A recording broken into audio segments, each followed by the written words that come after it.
ଆପଣମାନେ ଦେଖିଥିବେ ଯେ ଯୋଗୀ ଆଉ ସାଧୁମାନେ ସବୁବେଳେ ଚାଲନ୍ତି। ଜଣେ ପ୍ରସିଦ୍ଧ ବାବା କହିଥିଲେ ଚଲା ପାଣି ଆଉ ଚଲା ସାଧୁ କେବେ ରହନ୍ତିନି। ନା କଥା କହୁନାହାନ୍ତି, ଯିଏ କହିଥିଲେ କିଛି ଅସୁବିଧା ନାହିଁ, କହିବା କଥା ନୁହେଁ ନା, ଅନେକ ଭକ୍ତ ଅଛନ୍ତି।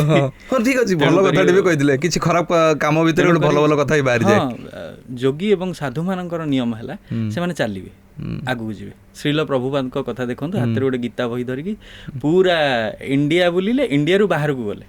ତାଙ୍କର ଲକ୍ଷ୍ୟ ଥିଲା ଯେ ସେ ଭଗବାନଙ୍କ ଚେତନା, ପ୍ରଭୁ କୃଷ୍ଣଙ୍କର ଚେତନା ସମସ୍ତଙ୍କୁ ପଢ଼େଇବେ।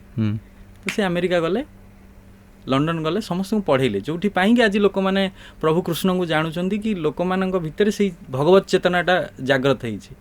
ତ ମୋତେ ଲାଗେ କେଉଁଠି ନା କେଉଁଠି ଆମେ ଯେଉଁ ଜିନିଷକୁ ପାଇବା ପାଇଁ ଚେଷ୍ଟା କରୁଛନ୍ତି, ଯେତେବେଳେ ନୀଲ ଆର୍ମଷ୍ଟ୍ରଙ୍ଗ ଯାଇଥିବେ କି ଚନ୍ଦ୍ରରେ ପାଦ ଦେଇଥିବେ ଫାଷ୍ଟ, ତ ସିଏ ଭାବିଥିବେ ନା କେଉଁଠି ମୁଁ ଜହ୍ନକୁ ଯିବି, ଛୋଟବେଳୁ କିଛି ନା କିଛି ତ ଗୋଟେ ଥିବ।